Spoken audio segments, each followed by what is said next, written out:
Okay, so I know you'll all have one question on your mind right now. How did I get this black eye? So I was at a bar the other night with a buddy of mine. We had a few drinks and we were talking about work. And we started talking about alt text. And things got really heated because when you talk about accessibility, things get heated and maybe a few punches were exchanged because I think you should put alt text on all images, and he said, no, don't put alt text on all images. Yeah, so it was a fight.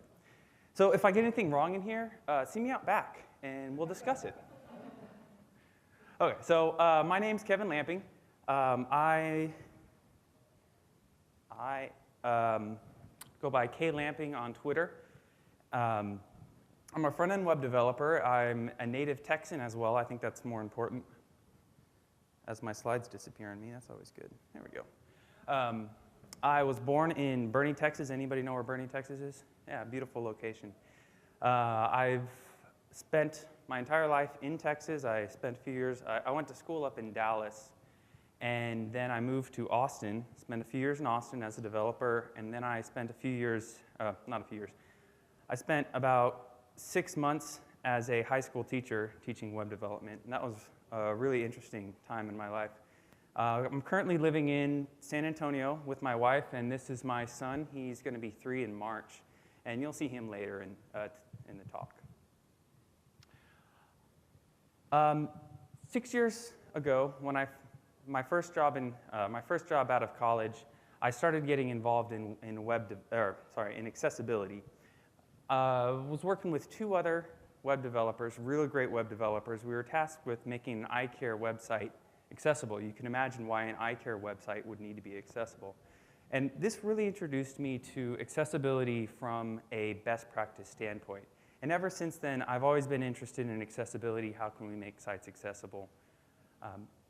Before I get into that, I need to ask all of y'all a favor. There's only a few of y'all out there who have laptops open, but if you do have a laptop open or a tablet open or a phone open, if you can bring up a site that you are currently working on, or you've just worked on, or your favorite site that you've worked on, or your least favorite site that you worked on, just something to get in your mind. And then for those of you who don't have something open, if you could just think of a site that you've worked on. It can be recent, old, it can be good or bad. We're going to be using this website and kind of thinking about it, using it as an example for what we can do to improve accessibility.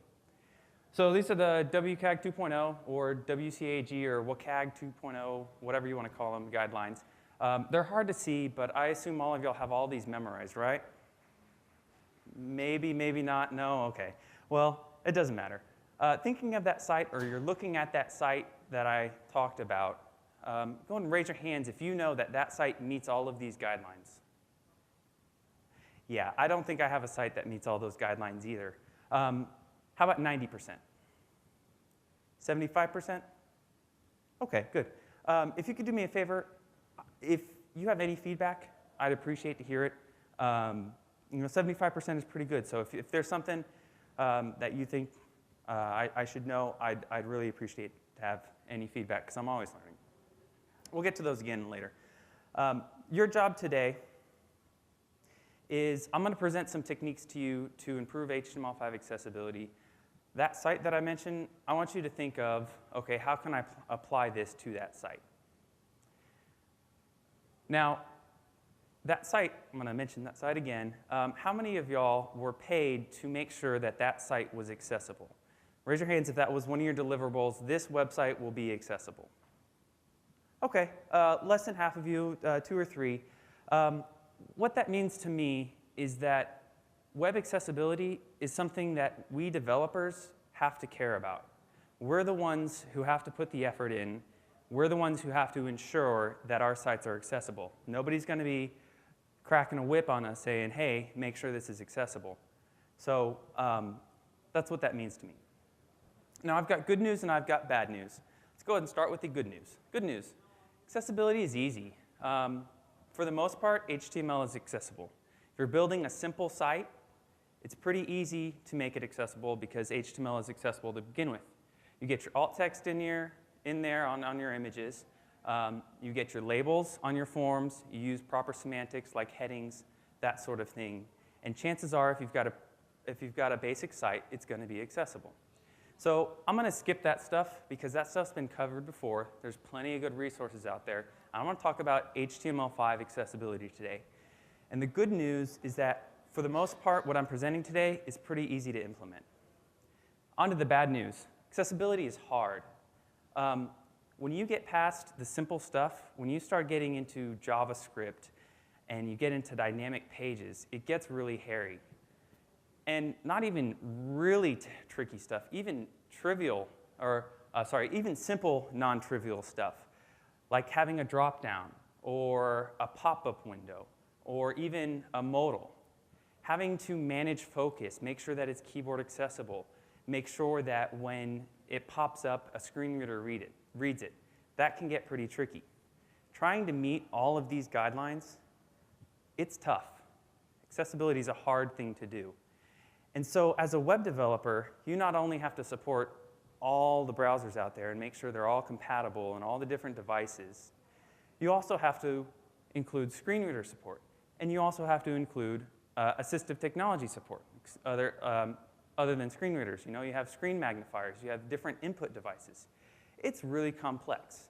And so the truth is, accessibility is frustrating, it's difficult, and it takes time.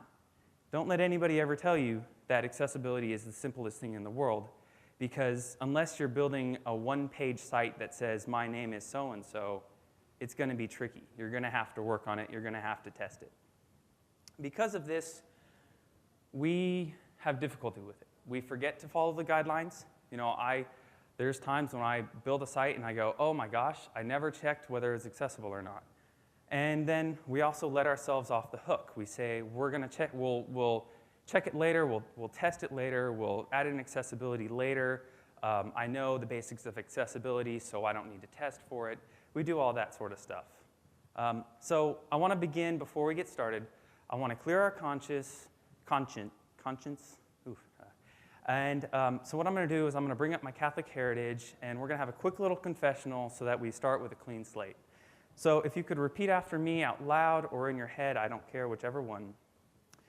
Bless me, Father, for I have sinned. It has been so many days since I've last used a screen reader. I am sorry for this and the sins of my past life, especially for that one website that I should have checked accessibility on, and I just didn't do it. Amen. Okay, we're all forgiven. We're all clean. Forget about all your sins of your past. Let's look at accessibility. Now, I mentioned accessibility is hard and it's difficult for anything non-trivial. So why do we do it? I like to think about web accessibility like this. When we're developing, we have a choice whether to make our application accessible or not. The user with a disability, they don't have that choice. They don't have the choice of saying, I'm going to turn off my disability so that I can access this website. I'm going to turn off my disability so that I can get past this CAPTCHA form, and then once I'm past it, I can turn it back on. So basically, we are the gatekeepers. We are the ones who decide whether users have access to our site or not.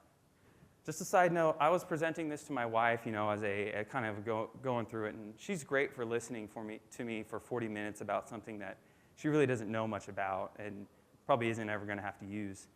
And she was like, what is that? Who is that? And I was like, it's Ghostbusters. I've never seen Ghostbusters. At that point, I knew that I failed as a husband to my wife. So, well, the good news is that accessibility is good for you. Accessibility, when you improve the accessibility of your website, you're going to improve the usability of your website. What I mean by that is, this is a photo that my son took. You saw my son. He's about 2.5 years old when he took that photo. 2.5 years old, he knows how to use a camera phone. That's usability. He knows how to use YouTube. He knows how to use my phone to get to YouTube to watch the video that he wants. Anybody ever work out there? Any parents out there of toddlers? Ever working on your screen and they go up to it and they try and scroll up and down and they get frustrated when they can't scroll? Yeah, it happens. How about when you see somebody, a little kid with a magazine, try and use it like an iPad? It's pretty cute to watch.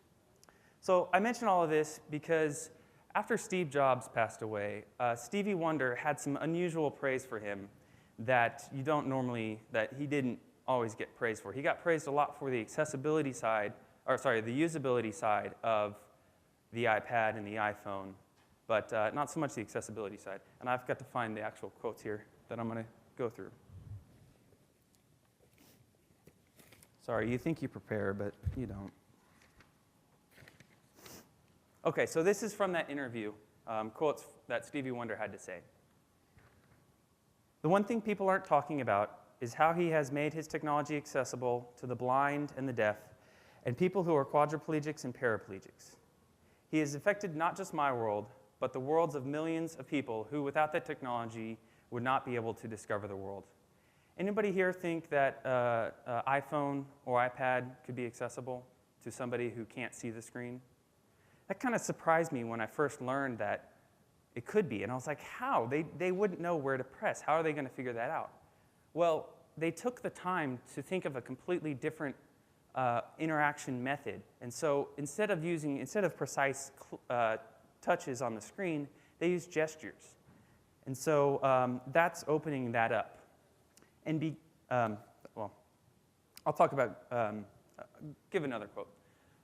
He developed GarageBand, so now a 15-year-old kid can be in his bedroom with his iPad, playing around and come up with unbelievable ideas, which can be taken to the next level. He has leveled the playing field. So I'll mention my son again. I'll bring him up even more. When we first got the iPad, he was around 1. I went ahead and gave it to him, and I turned on GarageBand, and he started playing with it, and he started making music. And that was amazing for me because the simple act of removing the mouse from that interaction opened up this technology to him. It gave him the ability to create. And so even though that's not necessarily an accessibility thing for the iPad, it opened up the world to somebody who couldn't use a mouse. My son at 1 year old, he couldn't use a mouse, but he could press the screen. And so that's how I kind of think of accessibility and usability combined. Quote, another one from the article. I thought I printed this one out, and I didn't, so that's bad. But, okay. His company made it accessible without screaming, "This is for the blind, this is for the deaf." It was just part of the OS. It was just part of the product. So that's what we have to think about, is we just make it part of the experience. He left us with a final, Stevie Wonder left us with a challenge. I'm just hoping that his life will encourage and challenge those who are living still to do what he has done.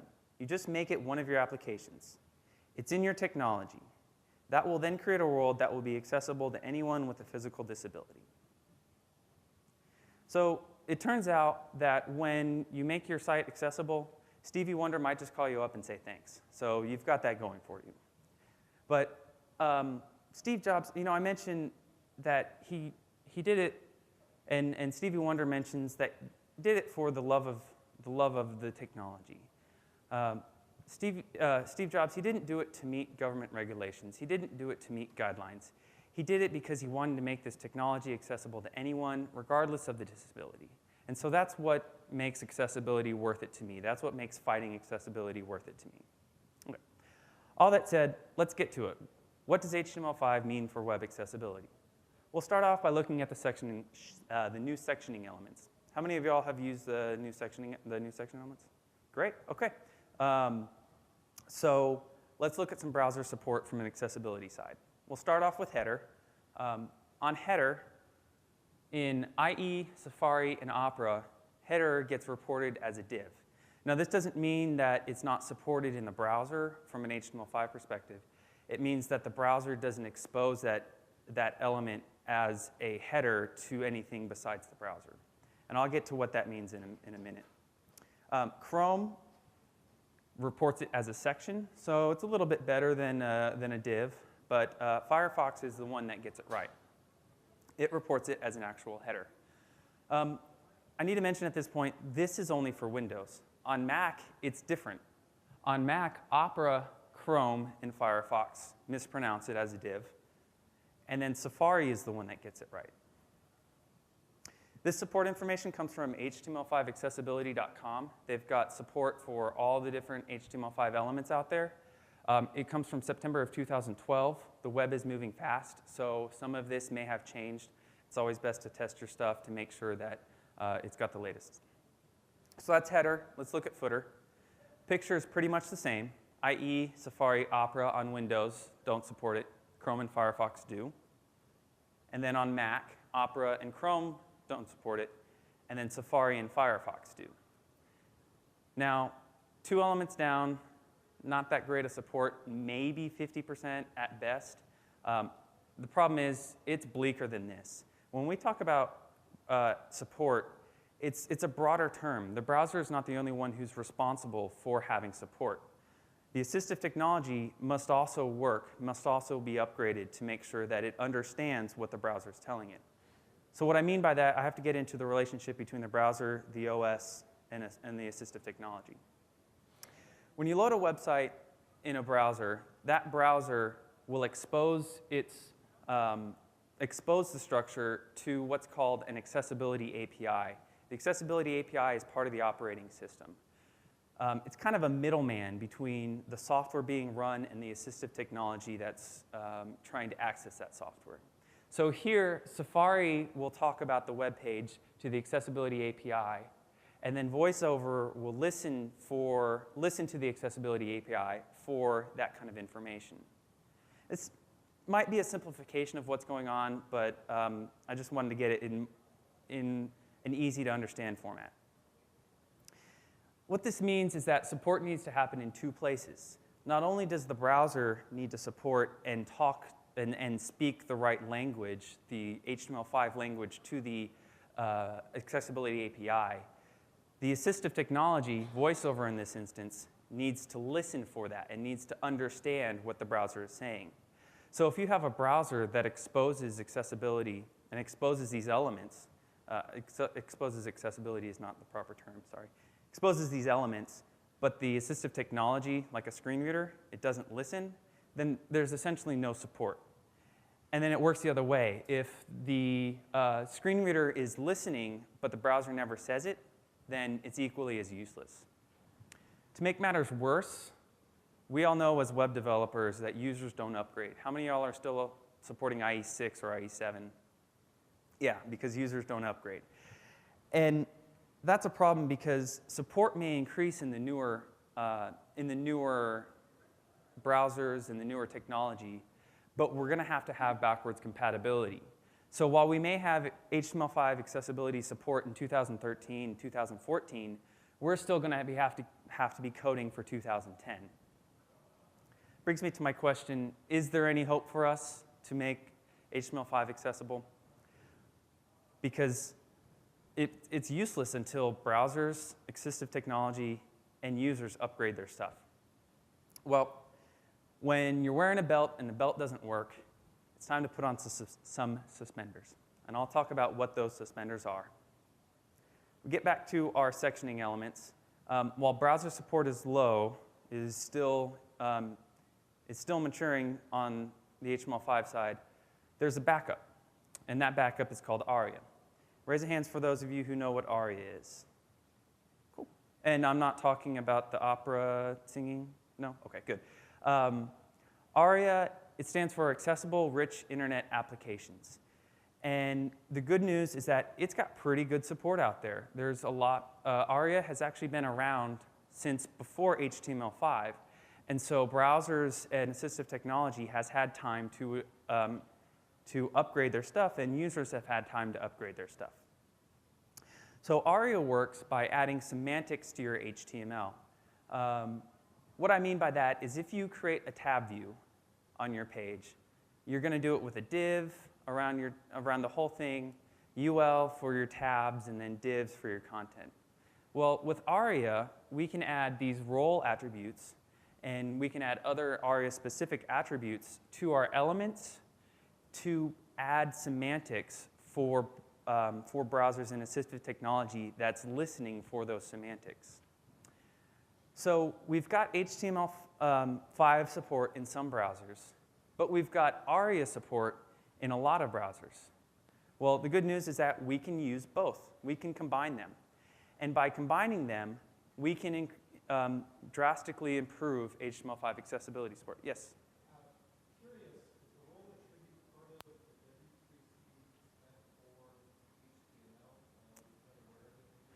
Yeah, so the question is the role attribute part of the W3 spec? I believe with HTML5 it is. So I think if you're using an older validator, that it will throw a warning. But I'm pretty sure with the latest HTML5 validation, it doesn't throw a warning. Throw a shoe at me if I'm wrong. But yeah. But if it fails validation, it fails validation. I'd much rather have accessibility support. Okay, so let's look at this header tag. How do we improve accessibility support for header? Well, it's pretty easy. We're going to add a role attribute. So header role equals banner. We get to use the same HTML5, which is really great. We have a backwards compatible attribute so that assistive technology that doesn't understand HTML5 can still understand what you mean. So it's basically a win-win situation. Footer. Footer role equals content info. The names don't always match up. Header, banner, content info, footer. They don't match up. That's unfortunate, but it is what it is. I'm going to go through these pretty quickly because you can find all this stuff online. Searching ARIA roles, you can get a full list of it. And there are some good diagrams out there as well. Nav role equals navigation, almost one-to-one there. Aside role equals complementary. Article role, did my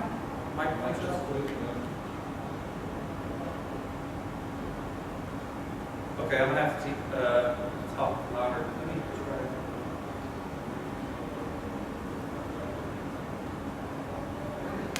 Pretty sure it's out better. That's good.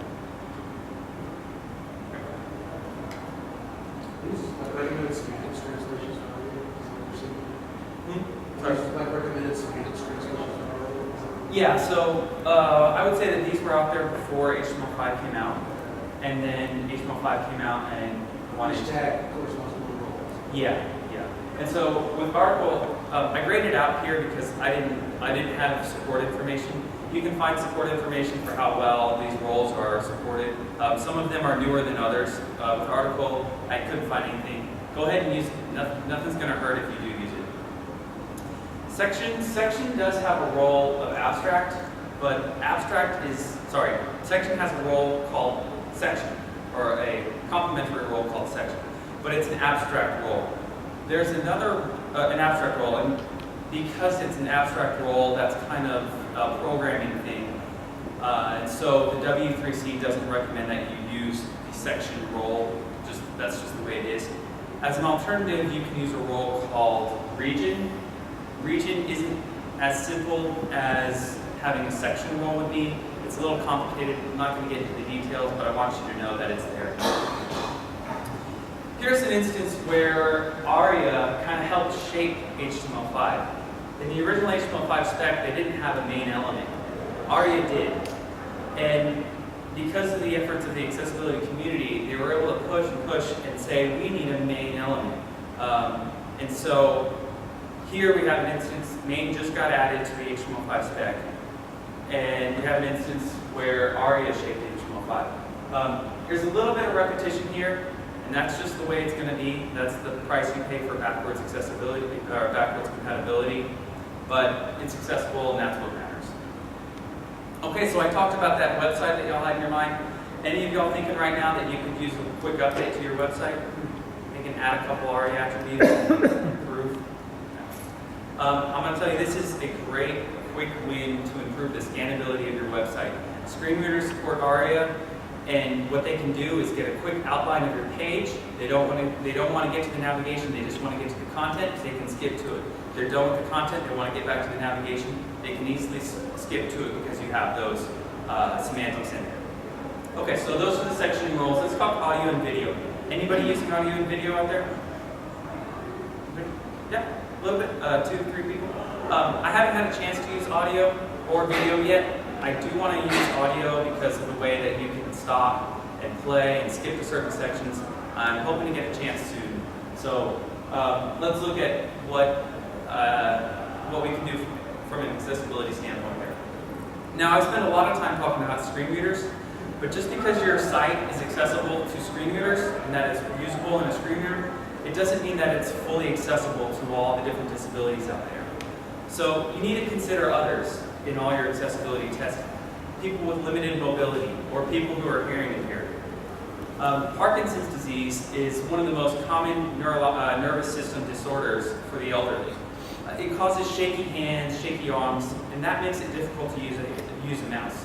Just as my 1-year-old son has trouble using a mouse, somebody with Parkinson's would have trouble using a mouse. And it's easier for them to use a keyboard.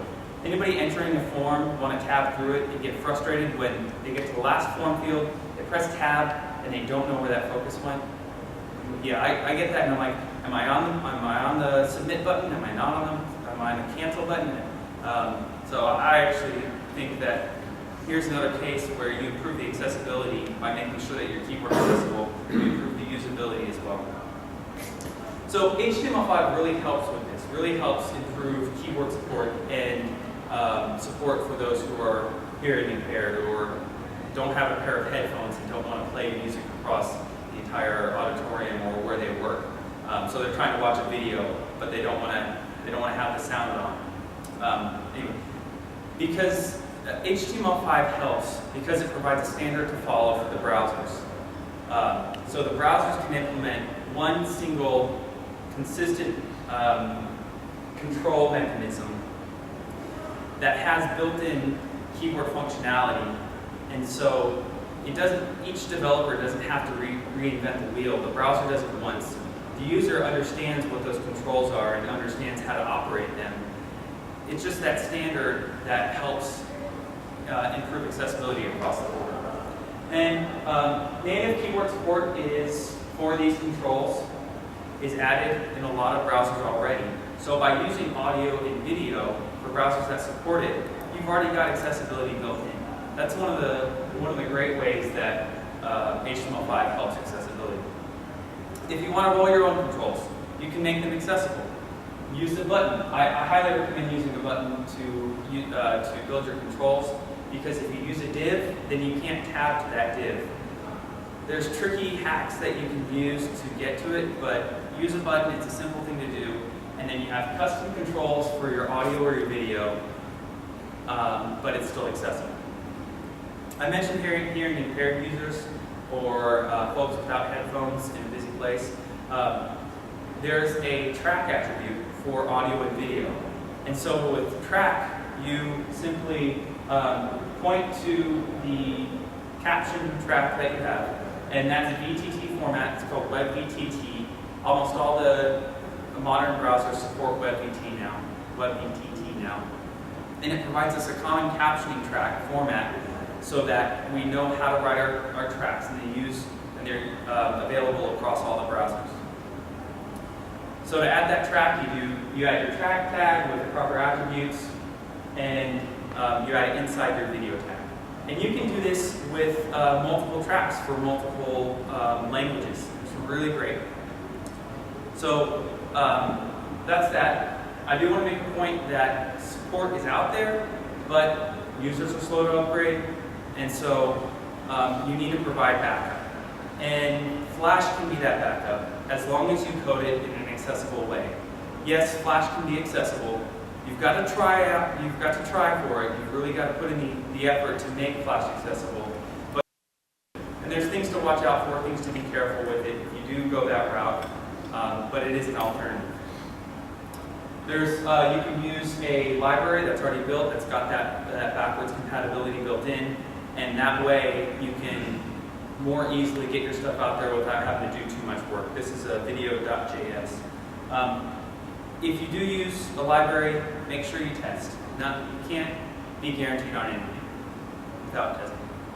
Okay, moving on. We've got about 10 minutes left. Let's talk about figure and fig caption. These are two new elements that tie captions with images. So we've always been able to do this. We just haven't been able to do it semantically. Screen readers, when they're going through the page, when the user is using a screen reader and going through the page, they kind of have to guess that this image goes with this caption. And pretty easy to do that, but if you try and get tricky with it and want your image to be in some other element and that, it's harder to do. So we've got figure and fig caption, add semantics. It doesn't replace the image tag, it just adds structure to it. It creates this relationship between the image and the fig capture, kind of combines it together. And you can even use multiple images, or you can use a code tag, or you can use any other thing that you want to say, this is my example, this is my feature, and then this is my description about it. Now there's limited support out there for figure and fig caption, especially from the accessibility side. It's pretty much the same as you saw for header and footer, less than 50%. So what we're going to do to fix that is use ARIA. ARIA has a role of group, already defined. It's not exactly the same thing as figure, but we can use it for the same end. So we add a role of group to our figure element, and then we add ARIA labeled by C. So C is the ID of the caption that we want. And those two things tie those elements together semantically. Again, HTML5 is our belt, our pretty belt, and then ARIA is kind of our ugly suspenders, but they hold us up. They keep things accessible. That being said, you do want to have a fallback. That fallback is for people who they don't have support for HTML5, they don't have support for ARIA. So this is one example of a way to do it. It's probably not a perfect example across the board, but it is one.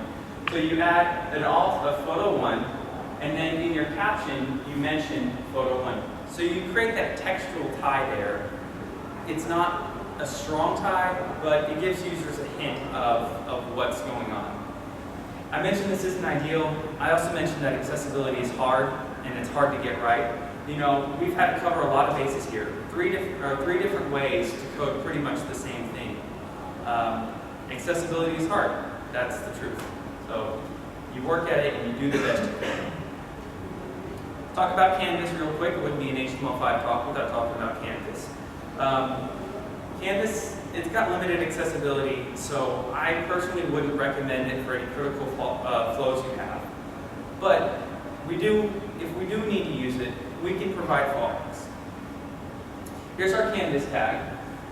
How many of y'all knew that we could add sub-DOM elements to our Canvas tag, just like we could with the div tag? I didn't know this before, but you can create a structure that matches what you're defining in Canvas inside. And that structure in some browsers gets exposed to a screen reader. So that a screen reader, instead of having to figure out what's going on in Canvas, can just read the plain HTML that it's familiar with. Now, this isn't visible, but it is spoken, its support is there for screen readers, and it's also keyword accessible. So to provide an example of this, of what keyword accessibility looks like, I'm going to open up this page. You all want to open this up? I'll give you a second. I'll switch it over now. We got, that just killed it.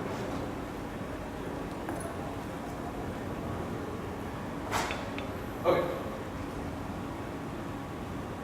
So here's our canvas. It's real huge because I want to make sure we can see it. This is our canvas element. It's very simple. 3 shapes. In our HTML, we have our canvas tag with our ID and the attributes on it. And then we have this sub-DOM inside of it. That's H2, it's got a paragraph, and then it's got links. Now these links, if your browser supports it, you can tab to those links. So if I come up here, I press tab. Oh, I press the caps lock for this. You can see I'm tabbing to certain parts of the canvas. That's not native browser behavior. That's actually part of the link itself. You can see there's this on focus, draw circle, and then on blur, we draw our picture. So we draw the circle when we focus on it, and then we get rid of it. We draw that base picture when we blur. And then on the square, we draw a square. What's really neat about this is that I don't have Wi-Fi on, but I can tab. If I hit enter, it would take me to Wikipedia, which is the link, so it would follow that link. So that's a way that you can provide backwards compatibility for Canvas tags. Pretty cool stuff. Support, I mentioned support is hit and miss there. IE10, Chrome, and Firefox support that ability.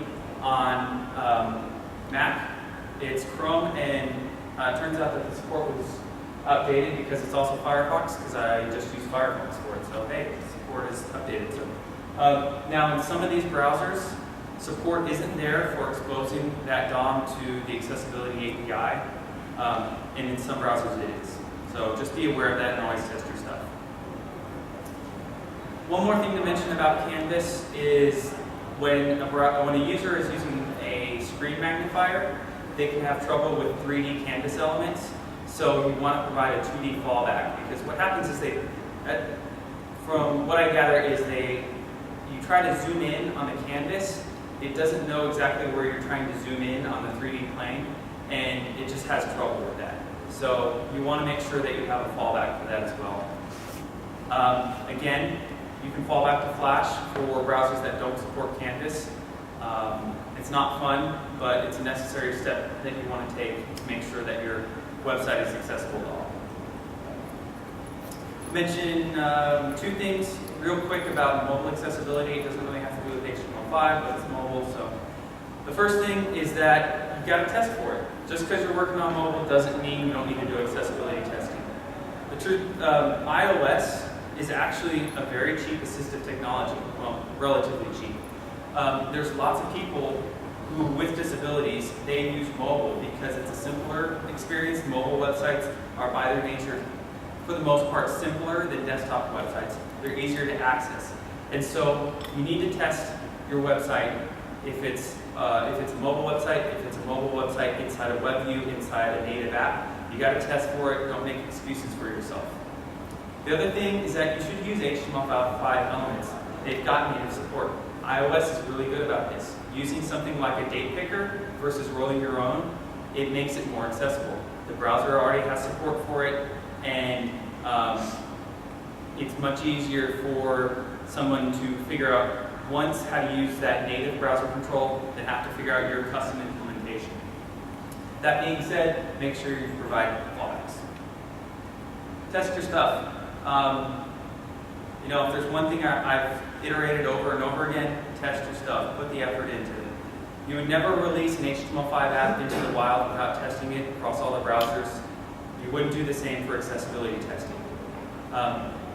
Any Mac computer out there, you've already got a screen reader. It's called VoiceOver. It's in your preferences. You can try it out. You don't have to pay any money. You've got a screen reader ready to go. Windows, you don't have to pay any money. You've got NVDA available. That being said, not all the screen readers are the same. You've got to test across the whole thing, the whole range of assistive technology. Just because it works in Firefox, it could break in IE. The same goes, it could work in NVDA and break in JAWS. If your company has the budget, push for assistive technology, push for access to assistive technology. JAWS can be pretty pricey, but if you can afford a $600 phone, if your company can afford a $600 phone for testing, your company can afford the latest screen reader for testing as well. I had 3 questions that I posed in my description. I want to cover those. Does HTML5 improve accessibility or make it worse? Well, I've kind of shown that it's both. Canvas, things like Canvas tag, it complicates things. It introduces new paradigms that browsers have to deal with, that assistive technology has to deal with. But on the other side of things, you've got new input types, new tags that improve the semantics. I'm personally on the optimistic side and say, yes, HTML5 does improve accessibility because we're adding this new layer of semantics. We are evolving the language to make it better. How have screen readers adapted? They've gotten better. They are paying attention. Maybe it's not as fast as we want it to be, but they are adding support in there. And then hopefully you know the answer to this question, that you've got to test your stuff. Just because you're using HTML5, just because it has these semantics in there, you still have to test your stuff for accessibility. The last quote I've got today is from Isaac Asimov, and that is, "It is change, continuing change, inevitable change that is a dominant factor in society today. No sensible decision can be made any longer without taking into account not only the world as it is, but the world as it will be. You've got to test your stuff." Okay, there's two books I recommend. Pro HTML5 Accessibility. This covers everything from just basic accessibility. It talks about the accessibility API out there, and then it talks about using HTML5 and accessibility, using ARIA fallbacks, all that stuff. It talks about big caption, it talks about audio, video, all that stuff. And then you've got web accessibility, which is a little bit older, but it's a real good, covers all your bases on accessibility, talks about implementing it in an enterprise, all that good stuff. A couple credits, and then this is the repository. My slides are on there.